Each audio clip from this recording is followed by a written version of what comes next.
Hi ಎಲ್ಲೋ ಎಲ್ಲರೂ ಹೇಗಿದ್ದೀರಾ? ಎಲ್ಲರೂ ಚೆನ್ನಾಗಿದ್ದೀರಾ ಅಂತ ಭಾವಿಸ್ತೀನಿ. Welcome back to my YouTube channel and welcome back to my new vlog. So ಇವತ್ತು ನಮ್ಮ ಕೊಲ್ಲಿಗೊಬ್ರದ್ದು ಮದುವೆ ಆಯಿತು. ಹಾಗೇ ಇಸ್ಕಾನ್ ಟೆಂಪಲ್ಗೆ ಹೋಗಿ ತುಂಬ ದಿನ ಆಗಿತ್ತು. ಆನ್ ದ ವೇನೇ ಇತ್ತು ಮಹಾಲಕ್ಷ್ಮಿ ಲೇಔಟ್ ಹತ್ರ. ಹೋಗಿದ್ದು ಬರ್ಬೋದಲ್ಲ ಹಾಗೇ ಅಂತ ಅಂದ್ಕೊಂಡು ರೆಡಿಯಾಗಿ ಸ್ವಲ್ಪ ಬೇಗ ಹೊರಡೋಣ ಅಂತ ಹೇಳ್ಬಿಟ್ಟು ಹೊರಟ್ವಿ. ಸೊ ನಾನು ತುಂಬ ದಿನ ಆದಮೇಲೆ ಇಲ್ಲಿಗೆ ಬರ್ತಾ ಇರೋದು. ನಾನು ಬಂದೇ ಇರಲ್ಲ, ಮೇ ಬಿ 11 ಇಯರ್ ಆದಮೇಲೆ ಬರ್ತಾ ಇರೋದು. ಆಮೇಲೆ ನಾವು ಈ ಥರ ಬ್ಯಾಂಗ್ಳೂರಲ್ಲಿ ಈ ಥರ ಲಾಂಗ್ ಡ್ರೈವ್ ಹೋಗಿರಲಿಲ್ಲ ಎಲ್ಲೂ. ಹಾಗೆ ಹೋಗಿದ್ದು ಬರೋಣ, ಮದುವೆನ ಮುಗಿಸ್ಕೊಂಡು ನಾನು ಎಷ್ಟು ವರ್ಷ 12 ವರ್ಷ ಆದಮೇಲೆ ಬಂದಿರೋದು. ನಾನು ಇದೇ ಫಸ್ಟ್ ಟೈಮ್ ಬಂದಿರೋದು.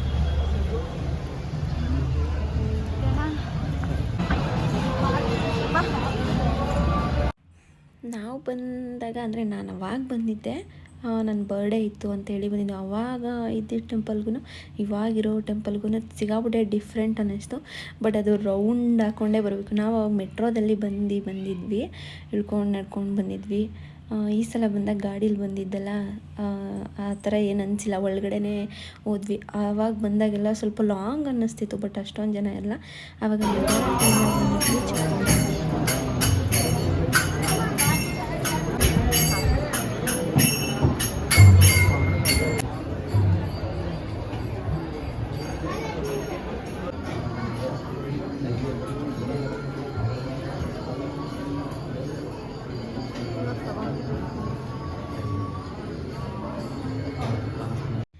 ನನಗೆ 10 ಇಯರ್ ಗ್ಯಾಪ್ ಇರೋದ್ರಿಂದ ನನಗೆ ಅವಾಗೇನೋ ಸ್ವಲ್ಪ ಮಧ್ಯಾಹ್ನ ಟೈಮಲ್ಲಿ ಬಂದು ಬೇಗ ದರ್ಶನ ಆಗಿ ಹೊಟ್ಟೋಗಿದ್ವಿ ನಾವು.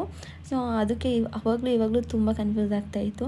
ಫಸ್ಟು ಪ್ರಹ್ಲಾದ ಟೆಂಪಲ್, ಆಮೇಲೆ ಶ್ರೀನಿವಾಸ, ಆಮೇಲೆ ರಾಧಾಕೃಷ್ಣ ಟೆಂಪಲ್ ಅನ್ನೋದು ನಂಗೆ ಗೊತ್ತಿರಲಿಲ್ಲ, ಸ್ಟೆಪ್ ಅನ್ನೋದು. ಆವಾಗ ನಾನು ಡೈರೆಕ್ಟ್ ರಾಧಾಕೃಷ್ಣ ಟೆಂಪಲ್ಗೆ ಬಂದಿದ್ದು. ಇವಾಗ ಡಿಫ್ರೆಂಟ್ ಅಂತ ಅನ್ನಿಸ್ತು. ಸ್ವಲ್ಪ ವಿಡಿಯೋ ಮಾಡ್ಕೊಂಡು ಅಂದ್ಕೊಂಡೆ ರಾಧಾಕೃಷ್ಣದು, ಅಷ್ಟೇ ನಂಗೆ ಸಿಕ್ಕಿದ್ದು. ಸೊ ಹಾಗೆ ಇಲ್ಲಿ ಪ್ರಸಾದ ಅಂಗಡಿ ಎಲ್ಲ ಇತ್ತು, ನನಗೂ ತೊಗೋಬೇಕು ಅಂತ ಅನ್ನಿಸ್ತಾಯಿತ್ತು. ಲಡ್ಡು ಅಂದರೆ ನಂಗೆ ತುಂಬ ಇಷ್ಟ. ನಾನು ಯಾವ ಟೆಂಪಲ್ಲಿಗೆ ಸುಮ್ಮನೆ ಹೋಗಿದ್ರು ನಾನು ಅಲ್ಲಿ ಒಂದು ಪ್ರಸಾದ ತೊಗೊಂಡು ತಿನ್ಕೊಂಡೇ ಬರೋದು. ಅಲ್ಲೇ ತಿಂದರೂ ಪರವಾಗಿಲ್ಲ ಅಂತ ಅಂದ್ಕೊಂಡು ಅಲ್ಲಿ ಬರ್ಫಿ ಮತ್ತು ಇದು ಹಾಲ್ಕೋವಾನು ಕೂಡ ಇತ್ತು, ಕೇಕು, ಚಕ್ಲಿ, ನಿಪ್ಪಟ್ಟು ಎಲ್ಲ ಪ್ರಸಾದ ಥರನೇ ಇತ್ತು. ನಾನೊಂದು ಲಡ್ಡು ತೊಗೊಂಡೆ ಮತ್ತು ಈ ಥರ ರೋಲ್ ತೊಗೊಂಡೆ, ಒಂಥರ ಕಾಜು ರೋಲ್ ಥರ ಇತ್ತು, ಅದನ್ನು ತೊಗೊಂಡೆ. ಬಟ್ ಕಾಸ್ಟ್ ಸ್ವಲ್ಪ ಜಾಸ್ತಿನೇ ಇತ್ತು, 200, 190 ರುಪೀಸ್ ಒಂದು, 200 ಒಂದು. ಬಟ್ ಸ್ವೀಟ್ ಅಂದರೆ ನಂಗೆ ತುಂಬ ಇಷ್ಟ, ಅದಕ್ಕೆ ತಿನ್ನೋಣ ಮುಂದೆ ಬಂದ್ವಿ. ಹೋಗ್ತಾಯಿದ್ದೀವಿ ನಮಗೆ ಶಾಪಿಂಗದು ಮುಗಿತಾನೇ ಇಲ್ಲ. ಸೊ ಇದೊಂದು ಒಳ್ಳೆಯ ಒಂದು ಪಿಕ್ಚರ್ ಮತ್ತು ಫೋಟೋಗ್ರಫಿ ತೊಂದರೆ ಅಂದರೆ ಪಾಪು ಆಗಿ ಹುಟ್ಟಿದಾಗಿಂದ ನಮ್ಮ ಬೆಳವಣಿಗೆ ಆಗಿ ಲಾಸ್ಟಲ್ಲಿ ಈ ಥರ ಮೂಳೆ ಆಗೋದಂತೂ ಫಿಕ್ಸು. ಅದು ಇದ್ದಿದ್ದೇನೆ, ಅದು ಸ್ವಲ್ಪ ಅಲ್ಲಿ ಚೆನ್ನಾಗಿ ಮಾಡಿದರು, ಅದು ಒಂಥರ ಚೆನ್ನಾಗಿತ್ತು. ಆತ್ಮದ ಬಗ್ಗೆ ಚೆನ್ನಾಗಿ ಮಾಡಿದರು. ಮತ್ತೆ ಮುಂದೆ ಬರ್ತಾನೆ ಇದ್ವಿ, ಮುಗಿತಾನೆ ಇರಲಿಲ್ಲ. ಅಲ್ಲಿಂದ ಬಂದು ನಾವು ಡೈರೆಕ್ಟು ಪ್ರಸಾದ ತಿನ್ನೋಣ ಅಂತ ಅನ್ನಿಸ್ತು. ಪೊಂಗಲ್ಲು ಅಲ್ಲೇನು ತಿನ್ಕೊಂಡು ಮದುವೆಗೆ ಡೈರೆಕ್ಟಾಗಿ ಬಂದ್ವಿ. ಆಲ್ರೆಡಿ ಲೇಟ್ ಆಗಿತ್ತು. ಇವ್ರ ಕೊಲ್ಲಿಗೊಬ್ಬರು ಬಂದುಬಿಟ್ಟಿದ್ರು, ಇನ್ನು ನಮಗೂ ಲೇಟ್ ಆಗುತ್ತೆ, ಮಳೆ ಬೇರೆ ಅವತ್ತು ಸಿಕ್ಕಾಬಿಟ್ಟೆ ಬೆಂಗಳೂರಲ್ಲಿ. ಮುಗಿಸ್ಕೊಂಡು ಹೋಗ್ಬಿಡೋಣ ಅಂದ್ಕೊಂಡು ಬಂದ್ವಿ ಇಲ್ಲಿಗೆ. ಇಲ್ಲಿ ಅವ್ರು ಬಂದು ಒಳಗಡೆ ಹೊರ್ಟೋಗಿದ್ರು ಆಲ್ರೆಡಿ. ನಾವು ಬರ್ತೀವಿ ಟ್ರಾಫಿಕ್ ಬೇರೆ ಇತ್ತು ಸ್ವಲ್ಪ. ನಮಗೆ ಬೇರೆ, ನಾನು ರೂಟ್ ಮ್ಯಾಪಿಂಗ್ ಹಾಕೊಂಡು ನಾನು ಇಸ್ಕಾನ್ ಟೆಂಪಲ್ ಹೋಗಿದ್ದು, ಅಂದರೆ ಗಾಡೀಲಿ ಹೋದ್ವಲ್ಲ, ಅದಕ್ಕೆ ಮೆಟ್ರೋ ಆಗಿದ್ರೆ ಬೆಸ್ಟ್ ಆಗ್ತಿತ್ತು, ಇಳದೆ ಆರಾಮಾಗಿ ಹೋಗ್ಬೇಕಿತ್ತು. ಬಟ್ ನಾವು ರಿಟರ್ನ್ ಆಗಬೇಕಲ್ಲ ಮದುವೆಗೆ, ಸೊ ಅದಕ್ಕೋಸ್ಕರ ಗಾಡೀಲೇ ಹೋಗೋಣ ಅಂತ ಹೇಳ್ಬಿಟ್ಟು ಹೋದ್ವಿ. ಮತ್ತು ಚೌಟ್ರಿಯಿಂದ ಸ್ವಲ್ಪ 1-2 ಕಿಲೋಮೀಟ್ರು ಮುಂದೆ ಹೋಗಿ ಮತ್ತೆ ಚೌಟ್ರಿಯಿಂದ ನಾವು ಅವ್ರ ಹತ್ರ ಲೊಕೇಶನ್ ಕಳಿಸ್ಕೊಂಡು ಬಂದ್ವಿ. ನಾವು ಆಲ್ರೆಡಿ ಅಲ್ಲೆಲ್ಲ ಕ್ಯೂ ಎಲ್ಲ ನಿಂತಿದ್ರು. ಅವ್ರ ಫ್ರೆಂಡ್ ಆಲ್ರೆಡಿ ಮೇಲೆ ಹೋಗಿ ಗಿಫ್ಟೆಲ್ಲ ಕೊಟ್ಟು ಬಂದುಬಿಟ್ಟಿದ್ರು.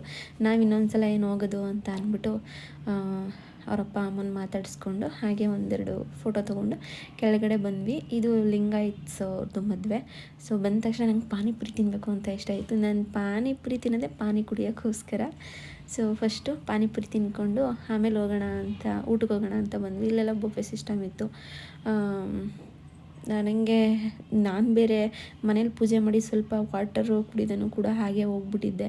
ಅಲ್ಲಿ ಸ್ವಲ್ಪ ಏನೋ ಒಂಥರ ಪಾನಿಪುರಿ ಎಲ್ಲ ತಿಂದಾಗ ಒಂಥರ ಅನ್ನಿಸ್ತಿತ್ತು. ಫುಡ್ಡೆಲ್ಲ ಚೆನ್ನಾಗಿತ್ತು ಊಟ.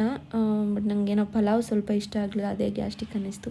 ಬೇಬಿಕಾರ್ನ್ ಗೋಬಿ ಅದೆಲ್ಲ ತಿಂದೆ. ಲಾಸ್ಟಲ್ಲಿ ಏನೋ ಒಂಥರ ತಿಂದಿದ್ದು ಊಟ ಜೀರ್ಣ ಆಗಲ್ಲ ಅನ್ನಿಸ್ತಿತ್ತು. ಸಿಕ್ಕಾಪಟ್ಟೆ ಅನ್ನ tired ಮತ್ತು ಆಯ್ತು. ಮೊಸರನ್ನ ಹಾಕ್ಸ್ಕೊಂಡು ಇವತ್ತಿನ ಲಾಗ್ನ ತಿನ್ಕೊಂಡೆ ಇವತ್ತಿಗೆ ಅಷ್ಟೇ. ನಾನು ಅಲ್ಲಿಂದ end ಮಾಡ್ತಾ ಡೈರೆಕ್ಟು ಐಸ್ ಕ್ರೀಮ್ ತಿನ್ಕೊಂಡು ಮನೆಗೆ ಬಂದೆ. ನೆಕ್ಸ್ಟ್ ವಿಡಿಯೋದಲ್ಲಿ ಸಿಗ್ತೀನಿ. ಅಲ್ಲಿವರೆಗೂ bye, good night, sweet and take care.